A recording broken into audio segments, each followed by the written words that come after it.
ማንቸስተር ዩናይትድ በክረምት የዝውውር መስኮት በዝውውር ገበያው ላይ የነቃ ተሳትፎን ስለማድረግ ከወዲሁ አበክረው እየሰሩ እንደሚገኙ ይታወቃልና አሁን ላይ አሰልጣኝ ሩበን አሞሪም እቅዳቸውን እንግዲህ ካስቀድመው ይፋ ስለማድረጋቸውም ተዘግቧል። በተለይ በማንቸስተር ዩናይትድ ቤት እንደ ዋነኛና ትልቅ ችግር ተደርጎ እየተወሰደ የሚገኘው የክለቡ ተቀዳሚ ጥያቄ የሆነው እንግዲህ በአማካይ መስመር ላይ የሚሰለፉ ወይም ደግሞ የአማካይ መስመሩን መዘወር የሚችሉ ተጫዋቾች በዚህ ክለብ ወይም ደግሞ በዚህ የቡድን ስብስብ ውስጥ ያሉ የሚሉ ጥያቄዎች ሲነሱ እንደነበር የሚታወቃልና ከዚህ ጋር ተያይዞ እንግዲህ በማንቸስተር ዩናይትድ ቤት በአማካይ መስመሩ እነማን ሊጫወቱ ይችላሉ፣ እነማንስ እንግዲህ ለዚህ የቡድን ስብስብ አካል ሊሆኑ ይችላሉ በሚሉ ጉዳዮች በጣም በርካታ ሀሳቦችም ሲሰነዘሩ የተመለከተ እንገኛለን። እስኪ አንድ ባንድ እንመልከታቸው። ከማንቸስተር ዩናይትድ ጋር በተገናኘ ዩናይትድ ሰዎች እቅድና ፕላናቸው ምንድነው የሚለውን ጉዳይ እንመልከት። ካርሎስ ባሌባ በማንቸስተር ዩናይትድ ቤት ሳይታለም የተፈታ የክለቡ የመጀመሪያ የዝውውር ኢላማ እንደሆነ ይታወቃል። በዝውውር መስኮቱ እንግዲህ ማንቸስተር ዩናይትድ ለአማካይ መስመር ሰላፊ ተጫዋቾች ቅድሚያ ሰጥተው ይሰራሉ፣ ከጥር እስከ ክረምት ማለት ነው። በእነዚህ ገበያዎች ላይ በተለይ ለሩበን አሞሪም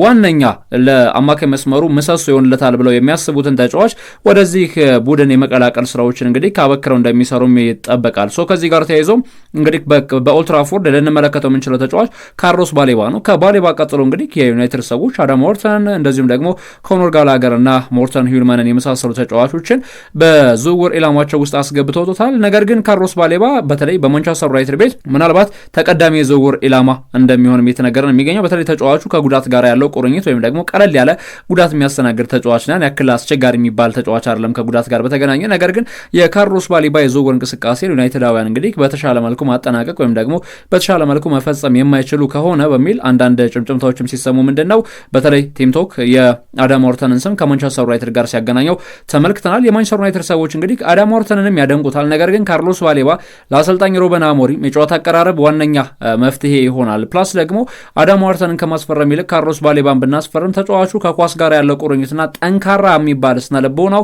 በቀላሉ እንዳይሸበር እንዳይሰበር ያደርገዋል ክለቡ በሚያደርጋቸው እንቅስቃሴዎች የሚሉ ሀሳቦችም የተሰነዘሩ ይገኛሉ። እናንተስ የትኛውን ተጫዋች ታስባላችሁ? ሞርተን ሂልማን ወይስ ካርሎስ ባሌባ?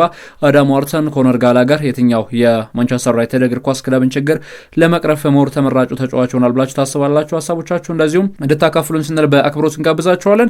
ሌላው አሰልጣኝ ሩበን አሞሪም እንግዲህ በፕሬስ ኮንፈረንስ ወቅት ስለ ኑሰይር ማዝራዊ አስተያየታቸውን ሰጥተው ነበርና ማዝራዊ ከኢንተርናሽናል ብሬክ በፊት እንግዲህ ወደ ሜዳ የሚመለስበት እድል እንደሌለና ከኢንተርናሽናል ብሬክ በኋላ ግን ወደ ሜዳ ተመልሶ የመጫወቻ ደቂቃዎችን እንደሚያገኝ አያይዘው ተናግረዋል። ሌላው እንግዲህ ስለ ሊሳንድሮ ማርቲኔዝ ተጠይቀው ነበረ አሰልጣኝ ሩበን አሞሪም ለመመለስ እንግዲህ በቂ የሚባል ደረጃ ላይ እንደማይገኝም ገልጿል። ነገር ግን ምናልባትም በቀጣዮቹ የጨዋታ እንቅስቃሴዎች ፊትነሱን አስተካክሎ በሜዳ ላይ የጨዋታ ሂደቶች ልንመለከተው እንችላለን የሚሉ ሀሳቦችንም አያይዘው ሰጥተዋል። ያው ካሲሜሮ እንደሚታወቀው የቀይ ካርድ ሰለባ ስለሆነ በጨዋታው ላይ አይኖርም። እንደዚሁም አማድ ዲያሎ ደግሞ በቤተሰብ ሀዘን ምክንያት በጨዋታው ላይ እንደማይሳተፍና እንደማይካተትም እየተገለጸ ነው የሚገኘው። በዚህ ምክንያት እንግዲህ ማንቸስተር ዩናይትድ የሚጠበቁ አሰላለፎችን ይዞ ወደ ሜዳ ይገባል የሚሉ አንዳንድ መረጃዎችን እየተመለከትኩ እገኛለሁ። ለምሳሌ አማድ ዲያሎ ማይኖር ከሆነ ብራያን ቤሞ በቀኝ አለ፣ ከዛ በግራ ማታያስ ኩኛን አሳልፎ ቤንጃሚን ሼሽኮን የማጥቃት ዞኑ ላይ፣ ከዛ እንደገና ደግሞ ኮቢ ሜኖ በመጀመሪሪያ እንግዲህ የፕሪሚየር ሊግ የቋሚነት አሰላለፍ ሚናን ሊያገኝ የሚችልበት እድልም አለ፣ በቤስት 11 ውስጥ ሊካተት የሚችልበት የሚሉ ዜናዎችም ተሰምተዋል።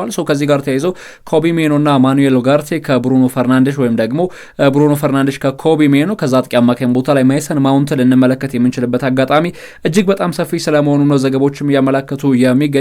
ከማንቸስተር ዩናይትድ ጋር ተያይዘው እየተሰሙ የሚገኙ ዋና ዋና ጉዳዮች እነዚህ ናቸው። ሌሎች ጉዳዮችም አሉ፣ ወደ በኋላ ላይ እናነሳሳቸዋለን። ወደ ሰሜን ለንደን እናምራና አርሰናል ቤት ላይ እስኪ ትንሽ ሀሳቦችን ላካፍላችሁ። ሚኬል አርቴታ ስለ ማርቲን ኦዴጋርድ ተጠይቆ ነበር። ከኒውካስል ጋር የሚደረገው ጨዋታ እንግዲህ ዝግጁ ይሆናል ሲሉ ማስተያየታቸውን ሰጥተዋል። ከዚህ ጋር ተያይዘው ምናልባት የተጫዋች እንግዲህ ወደ ሜዳ በመመለሱ ደረጃ ለአርሰናል እግር ኳስ ክለብም የተሻለ የምትሉትን አይነት የሜዳ ላይ እንቅስቃሴ ሊያሳይ የሚችልበትም አጋጣሚ አለ።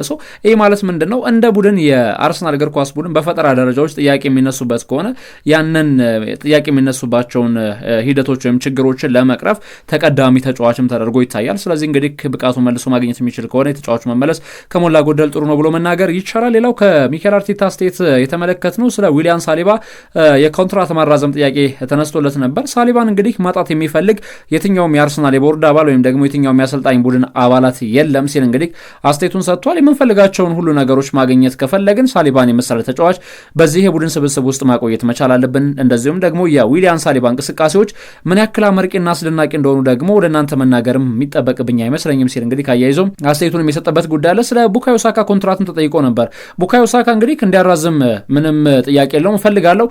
በእኛ ቡድን ውስጥ እንግዲህ አስፈላጊ ከሚባሉ ተጫዋቾቻችን መካከል ቡካዮ ሳካ አንደኛው ወይም ደግሞ ተቀዳሚው ተጫዋች ነው። ምናልባት ኮንትራቱን እንደምናራዝምም ተስፋ እናደርጋለን ሲል እንግዲህ ካስቴቱን ሰጥቷል። አሁን ላይ በጥሩ ጤንነት ላይ እንደሚገኝና ለኒውካስትሉ ጨዋታ ሙሉ ለሙሉ ዝግጁ እንደሆነ በፕሬስ ኮንፈረንስ ወቅት እንግዲህ ካስቴቱንም ሰጥቷል። በሴንት ጄምስ ፓርክ እንግዲህ ከኒውካስትል ዩናይትድ ጋር ነው ጨዋታቸውን የሚያደርጉት አርሰናል። ከዚህ ጋር ተያይዞ እየተሰሙ የሚገኙ ጉዳዮች በተለይ በርከት ያሉ ተጫዋቾች ከጉዳት አገግመው ወደ ሜዳም የሚመለሱበት እድል እንደዚሁም ሰፊ ሆኗል በአርሰናላውያን በኩል።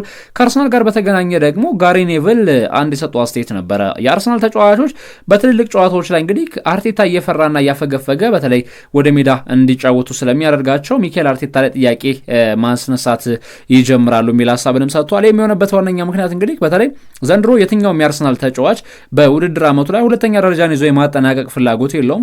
በሁለተኛ ደረጃነት ማጠናቀቅ ለአርሰናል ዘንድሮ እንደ ውድቀት የሚታይ ጉዳይ ነው የሚለው ጋሪ ኔቭል። ታዲያ እንግዲህ አርሰናል በቀዳሚነት የአንደኛ ደረጃ ቦታን ይዞ ማጠናቀቅ ይፈልጋል። ግን ደግሞ በትልልቅ ጨዋታዎች በእንደዚህ መልኩ እያፈገፈገና እየተከላከለ ቡድኑ እንደ ቡድን ያን ያክል ስኬታማ ላይሆን ይችላል። ያ የሚሆን ከሆነ ደግሞ አሰልጣኙ ላይ ተጫዋቾች ጣታቸው መቀሰራቸው ወይም ደግሞ ጥያቄ ማንሳታቸው የሚቀር ጉዳይ አይደለም የሚል አስተያየትንም እንደዚሁም የሰጠበትም ጉዳይ በዋነኛነትም እንደዚሁም የተመለከትነው ጉዳይ ነው። ባርሴሎና በጉዳት ምክንያት እንግዲህ እየታመሰ ይገኛል። በርከት ያሉ ተጫዋቾችን በጉዳት ምክንያት እያጣ ነው የሚገኘው። ታዲያ ዦዋን ጋርሻ በልምምድ ክፍለ ጊዜ እንግዲህ ጉዳት ማስተናገዱም የተገለጸ ነው የሚገኘው የግብ ጠባቂ። አሁን ለታዲያ እንግዲህ ጉዳቱ ለምን ያክል ቀናት ከሜዳ እንደሚያርቀው ባይነገርም እንኳን ምናልባት የሻምፒየንስ ሊግ የጨዋታ እንቅስቃሴ ያልፈዋል ያልፈው የሚለው ጉዳይ እስካሁን አልተረጋገጠም።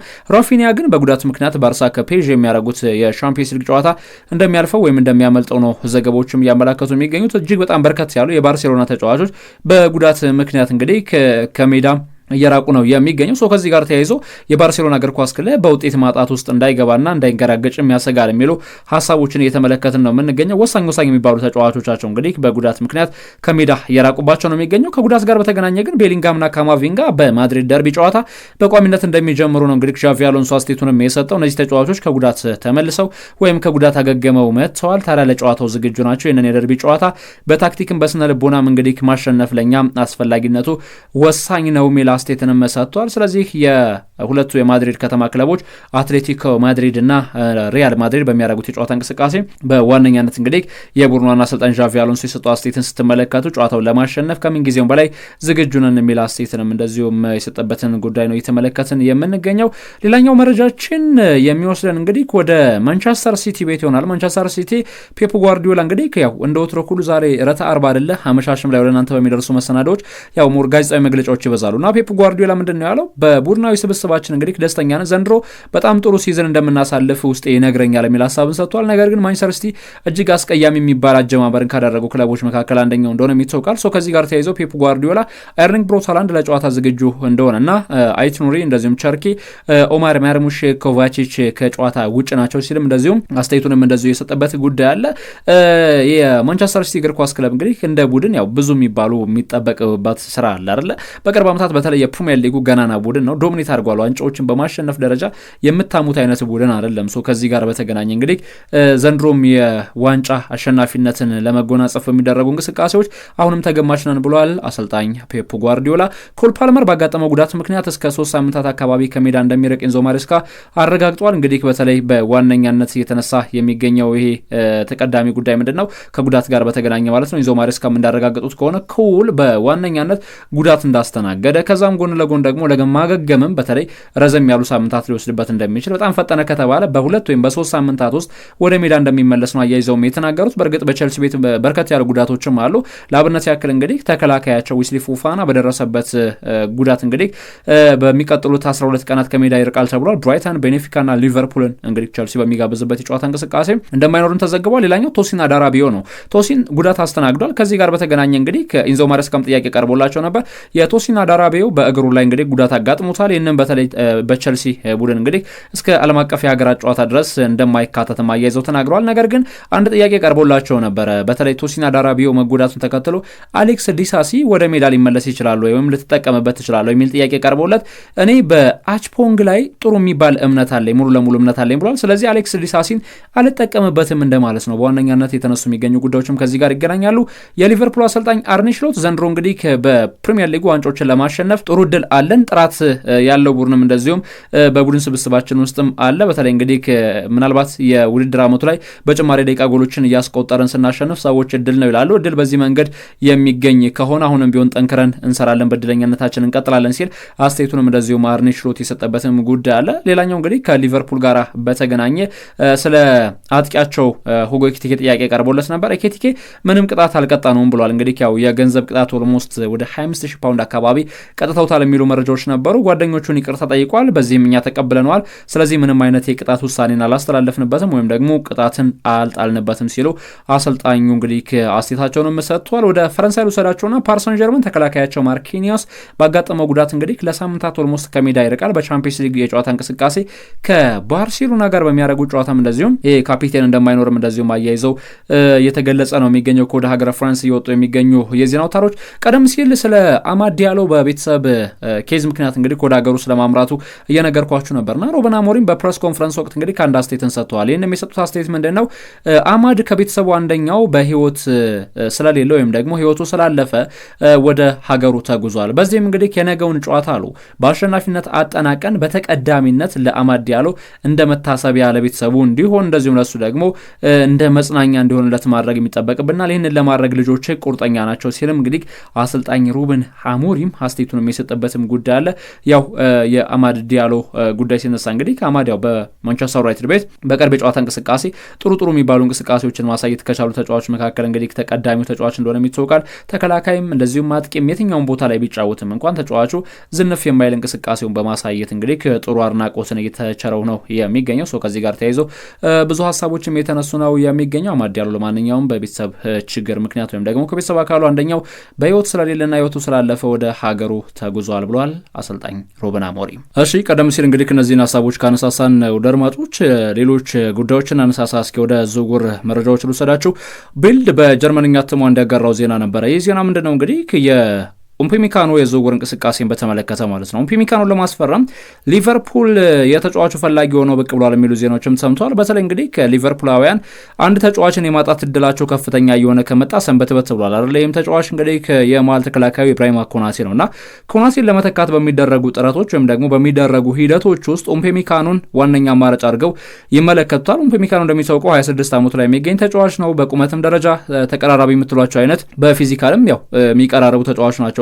ስለዚህ ኡምፒሚካኖን በዋነኛነት የኢብራሂማ ኮናቴ ተተኪ አድርገው ሊቨርፑላውያን ያስቡታል የሚሉ ዜናዎችን በስፋት እየተሰሙ ይገኛሉ። ሪያል ማድሪድ እንግዲህ ያው የሊቨርፑልን ተከላካይ ኮናቴን ያው በክረምት የዝውውር መስኮት በነጻ ዝውውር ወደ ቡድን ስብስባቸው ለመቀላቀል ከወዲሁ ስራ እየሰሩ እንደሚገኙ ይታወቃል። ስፐርስ በክረምት የዝውውር መስኮት የተከላካይ አማካኙን ጃው ፓሊኒያን ወደ ቡድን ስብስባቸው ቀላቅለውት እንደነበር ይታወቃል። በውሰት ውል ነው እንግዲህ ተጫዋቹን ማስኮብለል የቻሉት። ታዲያ ቶማስ ፍራንክ የተጫዋቹ እንቅስቃሴ እጅግ በጣም አስደሳች ነው ብለዋል። የ30 ዓመቱ ተጫዋች እንግዲህ በስፐርስ ቤት በዋነኛነት የመከላከል ሂደትን በተመለከተ ጥሩ የሚባሉ ሂደቶችን እየከወነ ይገኛል። በተለይ 7 ሚሊዮን አካባቢ የውል ማፍረሻ ነው ያለው። ይህንን ተጫዋች በቡድን ስብስባቸው ውስጥ ማቆየት የሚፈልጉ ከሆነ ጃው ፓሊኒያ ወደ ባየር ሙኒክ የሚመለስበት እድል ወደ 0 ዝቅ እያለ መጥቷል። በሰሞኑ ቀን ማንቸስተር ሲቲ ጋር በነበረው የጨዋታ እንቅስቃሴ ከዛ እንደገና ደግሞ በሌሎችም የጨዋታ መርሃ ግብሮችም ጥሩ የሚባሉ ሂደቶችን እያሳየ ይገኛል። የፖርቹጋል ኢንተርናሽናል እንግዲህ በጥሩ የጨዋታ ቅርጽ ላይ በመገኘቱ በ6 ቁጥር ቦታ ላይ እንግዲህ ቶማስ ፍራንክ ዋነኛ ተመራጭ ተጫዋቻቸው አድርገውታል ተብሏል። በተለይ እንግዲህ በቀጣይ በሚደረጉ የፕሪሚየር ሊግ ጨዋታዎችን በቋሚነት ይህንን ተጫዋች ስለማጫወት እያሰቡ ይገኛሉ የሚሉ ዜናዎችም ተሰምተዋል። በቀጣይ እንግዲህ በቡድን ስብስባቸው ውስጥ የልጅ እንዲቆይላቸው ይፈልጋሉ አሰልጣኝ ቶማስ ፍራንክ። ዘገባው ደግሞ የቶክ ስፖርት ነው። ሌላኛው ከማንቸስተር ዩናይትድ ጋር ይገናኛል። ማንቸስተር ዩናይትድ እንግዲህ የ17 ዓመቱን የክሪስቲያን ኦርዞክን ዝውውር ለማጠናቀቅ ዋነኛ ተፈላጊ ኢላማቸው ውስጥ ካስገቧቸው ተጫዋቾች መካከል አንደኛው ነው። አትሌቲክስ እንግዲህ ከዚህ ጋር በተገናኘ የተጫዋቹን ተወካዮችም ጭምር ዩናይትዳውያን ለማሳመን ጥረት ያደረጉ ይገኛሉ። በሳውዝ አሜሪካ ከ17 ዓመት በታች ውድድር እንግዲህ ከቡድኑን እየመራ ወይም ብሔራዊ ቡድኑን እየመራ ጥሩ የሚባል እንቅስቃሴን እያሳየ የሚገኝ ተጫዋች ነው። ይህንን ተጫዋች ወደ ቡድን ስብስባቸው ለማምጣት ላይ ታቻሉ ይገኛሉ። በተመሳሳይ ዩናይትዳውያን እንግዲህ ይህንን ተጫዋች 17 ዓመቱ ላይ የሚገኝ የመሃል ሜዳ ተጫዋች ነው።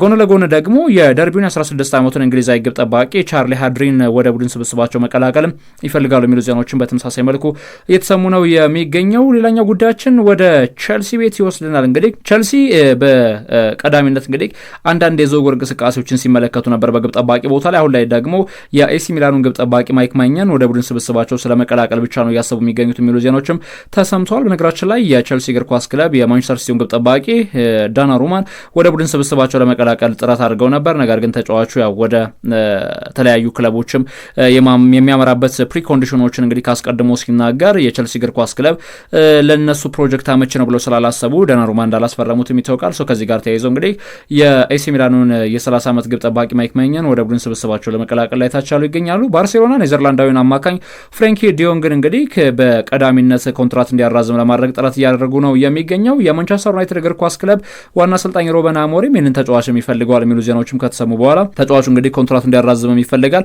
በተለይ አሰልጣኝ ኤሪክ ቴን ሃግም ሆነ የትኛውም የማንቸስተር ዩናይትድ አሰልጣኝ የነበሩ ሰዎች ይህንን ተጫዋች ይፈልጉታል። በአማካይ መስመሩ ላይ ሚዛን በማስጠበቅ እጅግ በጣም የሚያስገርም ተጫዋች ነው። ምናልባት እንደው እንደ ግነት ስትጠቀሙበት ይህ ልጅ በወንፊት ውሃ ይዘኪድ ብትሉት ጠብ ሳያደርግ የሚወስድ ተብሎ ይጋነናል አይደለ? እግር ኳስን ለቡድን አጋሮች በሚለቅበት ጊዜ ደግሞ ዝንፍ ማይል ልክ እንደነ ፖል ስኮልስ፣ ዣቪ፣ ኢኔስታ እነዚህ ተጫዋቾች የደረሱበት ደረጃን መድረስ የሚችል እንደነዚህ ተጫዋቾች እንግዲህ ጥሩ ነው አይደለም የሚለውን እኔ መወሰን አልችልም፣ ለእናንተ ልተውላችሁ። ግን ደግሞ ተጫዋቹ በዋነኛነት በተለይ ፓሶቹን ከተመለከታችኋቸው በጣም የረጋ የሚባል አይነት ተጫዋች ነው። ይህንን ተጫዋች እንግዲህ በቡድን ስብስባቸው ውስጥ በቀዳሚነት የማንቸስተር ዩናይትድ ሰዎች መቀላቀል ይፈልጋሉ የሚለውን ዜና ከተመለከቱ በኋላ በቀዳሚነት እንግዲህ ባርሴሎናዎች ኮንትራቱን እንዲያራዝም ለማድረግ ጥረት ጀምረዋል የሚሉ ዜናዎችም ተሰምተዋል ማለት ነው።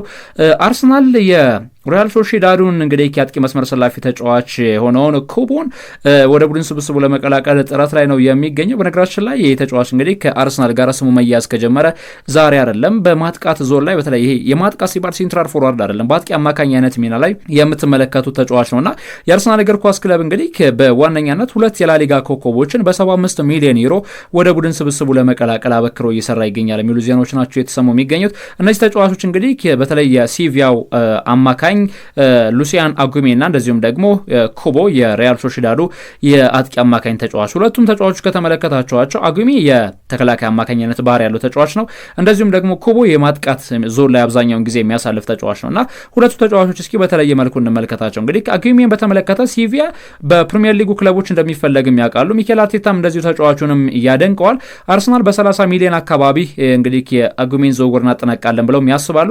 ነገር ግን የተጫዋቹ እናት ክለብ ደግሞ ሲቪያ እንደዚሁም ኢንተር ሚላንን ፈላጊው ስለሆነ ማለት ነው ለተጫዋቹ የዝውውር እንቅስቃሴ ከዚህ በላይ ገንዘቦችን ለማቅረብም የሚችሉ ክለቦች አሉ ብለው ያስባሉና ከዚህ ጋር በተገናኘ ከፍ ያሉ ገንዘቦችን ሊጠሩ የሚችሉበትም አጋጣሚ ይጠበቃል። በነገራችን ላይ ያው ይህንን ገንዘብ እንግዲህ ከፍ ሊል ይችላል የተባለው ገንዘብ እስከ ስንት ነው ከተባለ በጣም በዛ ቢባል እስከ 45 ሚሊዮን አካባቢ ነው ለተጫዋቹ ዝውውር የሚጠየቁት። ሌላው የአርሰናል እግር ኳስ ክለብ እንግዲህ የኩቦን ዝውውር ለማጠናቀቅ በተመሳሳይ ከ45 ሚሊዮን ፓውንድ ያልበለጠ ገንዘብ ከፍዬ ኩቦን አገኘዋለሁ የሚል እምነት አሳድሯል። እንግዲህ የቀድሞው የሪያል ማድሪድ ተጫዋች የነበረው ኩቦ በአርሰናል እግር ኳስ ክለብ የዝውውር ኢላማ ውስጥ ገብቷል። አርሰናላውያን እንግዲህ ለአጉሜ 30 ሚሊዮን ለኩቦ 45 ሚሊዮን አካባቢ በአጠቃላይ እንግዲህ ወደ 75 ሚሊዮን የዝውውር ገንዘቦችን ስለ መክፈል እያሰቡ ይገኛሉ የሚሉ ሀሳቦች ተነስተዋል። ኩቦን የማግኘታቸው ጉዳይ እንግዲህ ቀላል የሚባል አይነት ነገር ነው። እንዴት ከተባለ ሪያል ሶሺዳድ እና አርሰናል ጥሩ የሚባል ቁርኝት አላቸው አይደለ? በዚህ ሂደታቸው ተጠቅመው እንግዲህ ምናልባት ተጫዋቹን ማግኘት የሚችሉበትም እድል ሊኖራቸውም ይችላል። ከዛ ውጭ ግን ያው የአጉሜ ዝውውር ነው ምናልባት መሰናክል ሊፈጥርባቸው ይችላል ተብሎ የሚጠበቀው። ሌላ ፉትቦል ኢንሳይደር ያስነበበው ዘገባ እንደሚያሳየው ከሆነ ኒውካስል ዩናይትድ የኤድራዶ ካማቪንጋን ዝውውር በተመለከተ እንግዲህ ከሪያል ማድሪድ ጋር ንግግር እያደረጉ ነው ተብሏል። የ2 ዓመቱ የአማካይ መስመር ሰላፊ ተጫዋች የንን ፈረንሳይ ኮከብ ወደ ቡድን ስብስባቸው መቀላቀልም የሚፈልጉት ኒውካስል ዩናይትድ በተቀዳሚነት እንግዲህ የተጫዋቹን ሂደት በተመለከተ ከሪያል ማድሪድ ጋር ለመስማማት ጥረቶችን እያደረጉ ይገኛሉ የሚሉ ዜናዎችም እንደዚሁም በርከት ብሎ የተሰሙ ነው የሚገኘው ማለት ነው። ለማንኛውም እንግዲህ ተጫዋቹ በሪያል ማድሪድ ይቆያል ወይስ ሪያል ማድሪድን ለቆ ይወጣል የሚለው ጉዳይ ራሱን በቻለ መልኩ ሌላ አነጋጋሪና አጠያቂ ጉዳይ ቢሆንም እንኳን እንደ ቡድን ግን ኒውካስሎች አሁንም ቢሆን በአውሮፓ ውድድሮች የነቃ ተሳትፎን ለማድረግ ያግዝናል በማለት ካማቪንጋ ይህንን ሁለገብ ተጫዋች ወደ ቡድን ስብስባቸው ስለመቀላቀል የቡድን ስብስባቸው አንደኛው አካል ስለማድረግም ጥረት እያደረጉ ይገኛሉ የሚሉ ዜናዎችም በርከት ብለው እየተሰሙ ነው የሚገኘው።